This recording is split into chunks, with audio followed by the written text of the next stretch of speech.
Hi, welcome to Ammu semi kitchen. അപ്പോൾ ഇന്ന് ഞാൻ റെഡിയാക്കാനായിട്ട് പോകുന്നത് തൈര് കറിയുടെ ഒരു റെസിപ്പിയാണ്. അപ്പോൾ നമുക്ക് എങ്ങനെയാണ് ഈ തൈര് കറി റെഡിയാക്കാൻ നോക്കാം. അപ്പോൾ ഈ തൈര് കറി റെഡിയാക്കാൻ ആവശ്യമായിട്ടുള്ള ഇൻഗ്രീഡിയൻസ് എന്തൊക്കെയാണെന്ന് നോക്കാം. അതിന് ഞാൻ 1 കപ്പ് തൈര് എടുത്ത് വെച്ചിട്ടുണ്ട്. ഇത് അധികം പുളിയില്ലാത്ത തൈരാണ്. മെഷറിംഗ് കപ്പിൽ ഞാൻ 1 കപ്പ് തൈരാണ് ഞാൻ എടുക്കുന്നത്. 1 ഉള്ളി ചെറുതായിട്ട് കട്ട് ചെയ്ത് എടുത്തത്, 2 തക്കാളി കട്ട് ചെയ്തെടുത്തത്, ഒരു ചെറിയ കഷ്ണം ഇഞ്ചി ചെറുതായിട്ട് അരിഞ്ഞെടുത്തത്, 2 പച്ചമുളക് അരിഞ്ഞെടുത്തത്. ഇതിലേക്ക് പച്ചമുളകിൻ്റെ എരിവാണ് ഇതിലേക്ക് അധികം വേണ്ടത്. വേറെ നമ്മൾ മഞ്ഞൾപ്പൊടി അല്ലാതെ വേറെ ഒരു പൊടികളും നമ്മൾ ഇതിൽ ചേർക്കുന്നില്ല. അപ്പോൾ എനിക്ക് ഞാൻ പച്ചമുളകാണ് അധികം എടുക്കുന്നത്. ഇനി കൂടുതൽ സ്പൈസ് ചെയ്യണമെന്നുണ്ടെങ്കിൽ പച്ചമുളകിൻ്റെ അളവ് ഒന്ന് കൂട്ടിയാൽ മതി. 1/2 ടീസ്പൂൺ മഞ്ഞൾപ്പൊടി, 2 വറ്റൽമുളക്, കുറച്ച് കരിവേപ്പില, 1 ടീസ്പൂൺ കടുക്. അപ്പോൾ നമുക്ക് ഇത്ര ഇൻഗ്രീഡിയൻസ് വെച്ചിട്ട് എങ്ങനെയാണ് ഈ തൈര് കറി റെഡിയാക്കാൻ നോക്കാം. ഇപ്പം ഞാനൊരു പാൻ അടുപ്പത്ത് വെച്ചിട്ടുണ്ട്. ഇതിലേക്ക് ഞാൻ കുറച്ച് ഓയിൽ ഒഴിച്ചിട്ടുണ്ട്. വെളിച്ചെണ്ണയാണ് ഞാൻ ഒഴിച്ചു കൊടുത്തേണ്ടത്. ഇനി നമുക്ക് ഈ വെളിച്ചെണ്ണ ചൂടായിട്ട് വരുമ്പോൾ ഇതിലേക്ക് കടുക് ചേർക്കാം. ഇപ്പോൾ ഞാൻ എടുത്ത് വെച്ച കടുക് ചേർക്കാൻ പോവാണ്.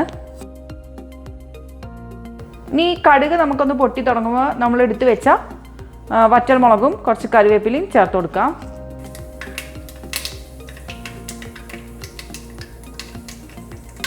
ഇപ്പോൾ ഈ കടുകൊന്ന് പൊട്ടിയിട്ടുണ്ട്. ഇനി നമുക്ക് ഇതിലേക്ക് എടുത്ത് വെച്ച വറ്റൽമുളകും കറിവേപ്പിലയും ചേർക്കാം. ഇനി നമുക്ക് ഇതിലേക്ക് എടുത്ത് വെച്ച പച്ചമുളകും ഇഞ്ചിയും ചേർക്കാം. എടുത്ത് വെച്ച ഇഞ്ചിയും ചേർക്കാം. ഇനി നന്നായിട്ട് നമുക്കൊന്ന് വഴറ്റി കൊടുക്കാം.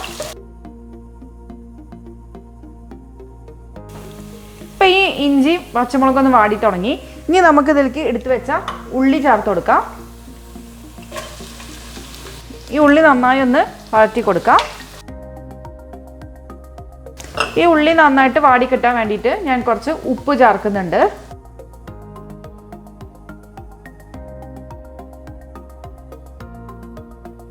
ഈ ഉള്ളി ഒന്ന് നന്നായിട്ട് വാടി വന്നിട്ടുണ്ട്. ഇനി നമുക്ക് ഇതിലേക്ക് എടുത്തു വെച്ച മഞ്ഞൾപ്പൊടി ചേർത്ത് കൊടുക്കാം.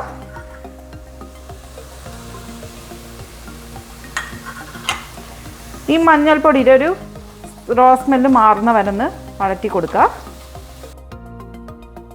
ഇനി നമുക്കിതിലേക്ക് എടുത്തു വെച്ച തക്കാളി ചേർത്ത് കൊടുക്കാം.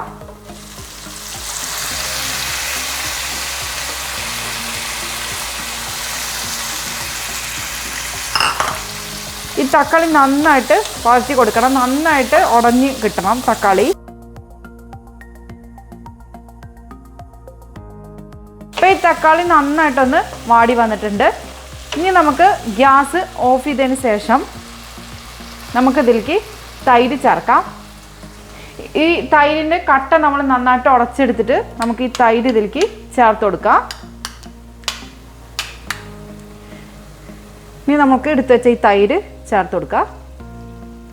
എന്നിട്ട് നന്നായിട്ട് യോജിപ്പിച്ചെടുക്കുക. നമ്മൾ ഈ തൈര് ചേർത്ത് കൊടുക്കുമ്പോൾ ഗ്യാസ് ഓഫ് ചെയ്ത് കൊടുത്തിട്ട് വേണം ചെയ്യാൻ. അല്ലെങ്കിൽ നിങ്ങളൊരു ലോ ഫ്ലെയിമിലിട്ടിട്ട് വേണം ചെയ്യാനായിട്ട്.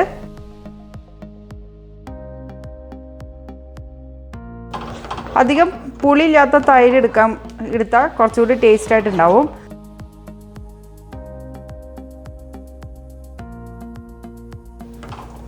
ഇപ്പം ഞാൻ നന്നായിട്ടൊന്ന് മിക്സ് ചെയ്ത് എടുത്തിട്ടുണ്ട്. ഇപ്പോൾ ഉപ്പ് കറക്റ്റാണോ നോക്കാം. ഇപ്പോൾ ഉപ്പ് കറക്റ്റായിട്ട് വന്നിട്ടുണ്ട്. അപ്പോൾ ഇത്രേ ഉള്ളൂ. അപ്പോൾ നമ്മളുടെ തൈര് കറി റെഡി ആയിട്ടുണ്ട്. ഇനി നമുക്ക് സർവിങ് പ്ലേറ്റിലോട്ട് മാറ്റാം. അപ്പോൾ നല്ല ഈസി ആയിട്ടും അതുപോലെ തന്നെ നല്ല ടേസ്റ്റി ആയിട്ടുള്ള തൈര് കറി റെഡി ആയിട്ടുണ്ട്. അപ്പോൾ നിങ്ങൾക്ക് എൻ്റെ ഈ വീഡിയോ ഇഷ്ടപ്പെടുകയാണെങ്കിൽ തീർച്ചയായിട്ടും ലൈക്ക് ചെയ്യാനും ഷെയർ ചെയ്യാനും കമൻറ്റ് ചെയ്യാനൊന്നും മറക്കരുത്. അതുപോലെ തന്നെ ആദ്യമായിട്ടാണ് എൻ്റെ ചാനൽ കാണുന്നതെങ്കിൽ സബ്സ്ക്രൈബ് ചെയ്യാനും മറക്കരുത്. അപ്പോൾ അടുത്ത നല്ലൊരു വീഡിയോ ആയിട്ട് കാണുന്നവരേക്കും bye. Thank you for watching Ammu semi kitchen.